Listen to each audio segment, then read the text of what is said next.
Bye bye.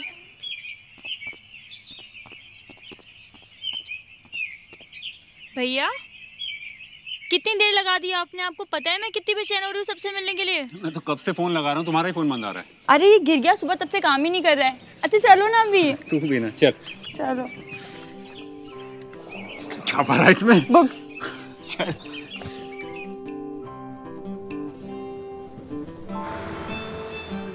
ये ले, ये माँ ने भेजा था रास्ते के लिए। अरे वाह, इसमें तो मेरा फेवरेट आम का अचार भी है। और बता, तेरा कॉलेज कैसा है? पढ़ाई कैसी चल रही है? सब बहुत अच्छा चल रहा है। पर पता है कभी कभी सोचती हूँ अगर हमारे गांव में भी एक कॉलेज होता फिर इतनी दूर नहीं आना पड़ता पढ़ने के लिए। वो तो है, पर धीरे धीरे बदलाव आ रहा है। अच्छा भैया, घर पे सब कैसे हैं? सब ठीक है। माँ तो सुबह से रसोई के अंदर है। तेरे लिए तेरा पसंदीदा दही बड़ा जो बना है। और दादी माँ, उनके सर पर तो एक ही भूत सवार है, मेरी शादी कराने का। सारा दिन पंडित जी के साथ बैठी रहती है और लड़कियों की तस्वीरें देखती है और दिखाती रहती है। देखना, जाते ही तुझे भी सबसे पहले 10 तस्वीरें जरूर दिखाएगी। तू किसी के लिए हाँ मत बोलना। हाँ? अच्छा बच्चू, मैं सब समझती हूँ। तुमने खुद ही कोई पसंद कर रखी है ना? बताओ बताओ बताओ कौन अरे है? नहीं। अच्छा बता दो ना, कहाँ रहती है? सारी बातें यही करेगी, थोड़ी घर के लिए भी छोड़ दे। अरे बताओ ना।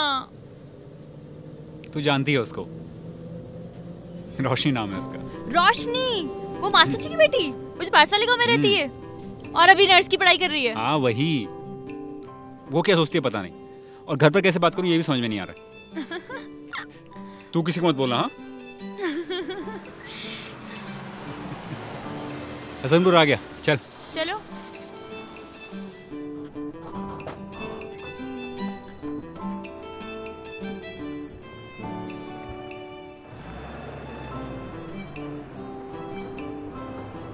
दादी, बिटिया रानी आ गई। कैसी है मेरी बिटिया? बिल्कुल ठीक। बहुत दुबली हो गई, लगता है शहर वाले कुछ खिलाते नहीं।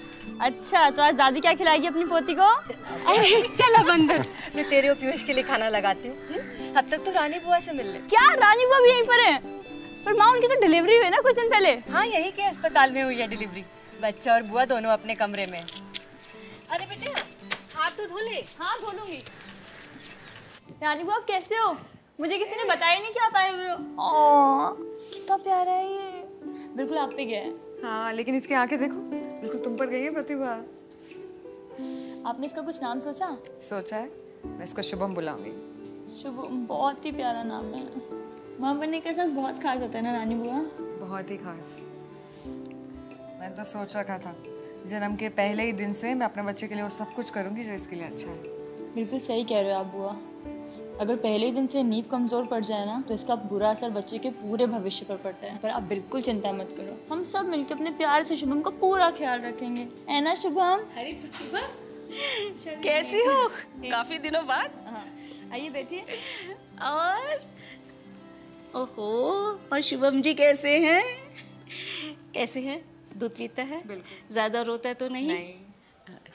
बच्चा भी बिल्कुल ठीक लग रहा है, लेकिन हाँ खतरे के कोई लक्षण दिखे, जैसे बच्चा दूध ना पिए, नींद से ना जागे, सुस्त लगे, बदन ठंडा या गर्म लगे, शौच में खून आए या दौरे पड़े, तो फौरन डॉक्टर को दिखाना। जी आशा दीदी। अब मैं चलती हूँ। अरे आशा दीदी, आप दादी से तो मिलती जाइए। नहीं, कल आके मिलती हूँ। मैं टीकाकरण कार्ड पर अगले टीके का दिन लिख रही हूँ। याद से बच्चे को टीका लगवा लेना, बच्चे की सेहत की सुरक्षा के लिए बहुत ज़रूरी है, ठीक है?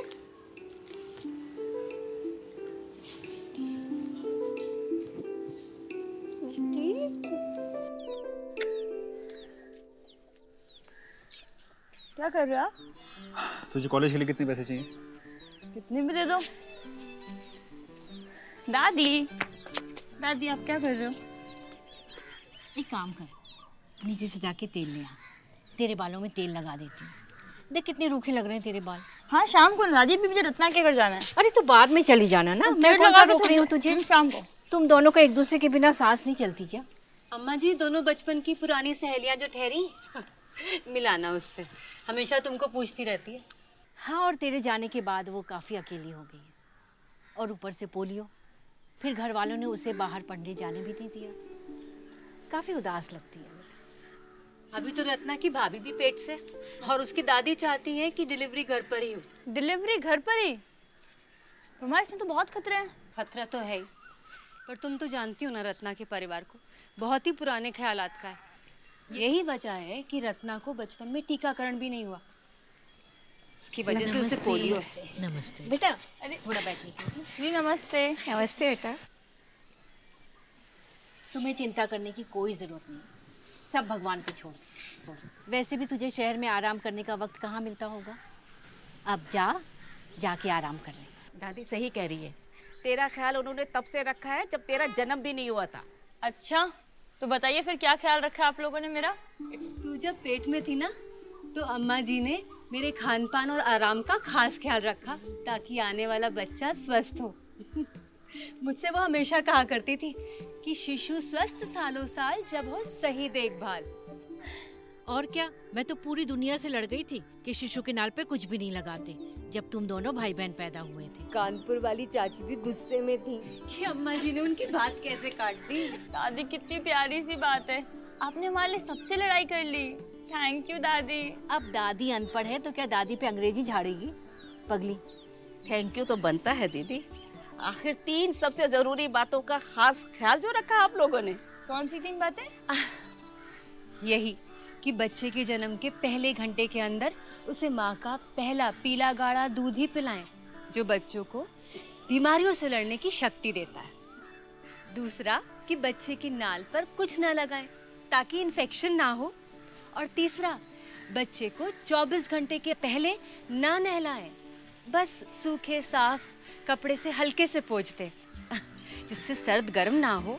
प्रतिभा, तुम भाई बहनों को गर्व होना चाहिए, तुम्हें ऐसा परिवार मिला है जहाँ सब ने मिलकर पहले दिन से ही तुम दोनों का खास ख्याल रखा है। अरे अब ये कौन सी प्यारी सी बात हुई तुम्हारी? दुनिया की सबसे प्यारी माँ। अब देखो दोनों माँ बेटी मिलकर कैसी गंगा जमुना बहा रही है। अब इस घर में बाढ़ आने से कोई नहीं रोक सकता। अच्छा मैं चलती हूँ। ठीक। आशा दीदी, मुझे आपसे एक जरूरी बात करनी है। बोलो ना बेटा। मेरी एक सहेली है रत्ना, उसका घर यहीं पास में ही है। उसकी भाभी पेट से है और उनके घर वाले चाहते हैं कि डिलीवरी घर पर ही हो।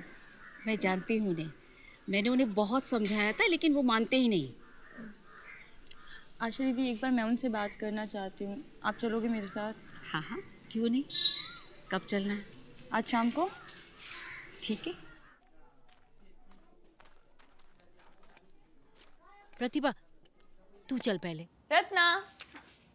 प्रतिभा, अरे कैसी है तू? ठीक हूँ। तू कब आई और बताया भी नहीं? कर लिया है। नमस्ते दीदी। नमस्ते। बैठिए। कैसी हो रत्ना? मैं ठीक हूँ।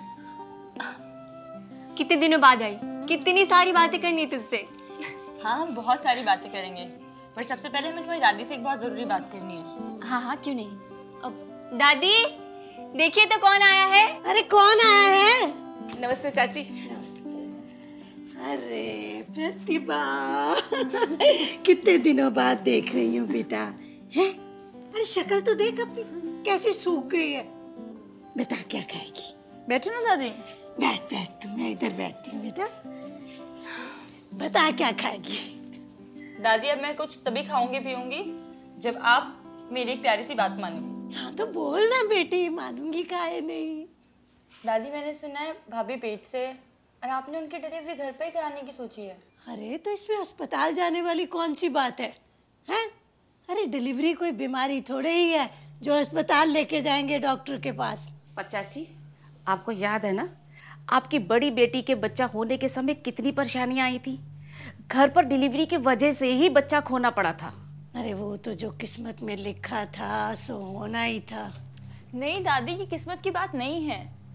जैसे खाना बनाने की सही जगह रसोई है, वैसे ही डिलीवरी की सही जगह अस्पताल होती है। अस्पताल में डिलीवरी की सारी सुविधाएं हैं। माँ बच्चे को कोई खतरा हो या कोई इमरजेंसी पड़े तो अस्पताल में बात संभल जाती है। घर पर आप क्या करेंगी? हाँ दादी, और आप ही तो कहती हैं ना कि आपके ज़माने में डॉक्टर या अस्पताल की सुविधाएं नहीं थी। अब जब है तो चांस क्यों लेना? हाँ, चुप करो तुम दोनों। मालूम भी है अस्पताल जाने में कितना खर्चा होता है।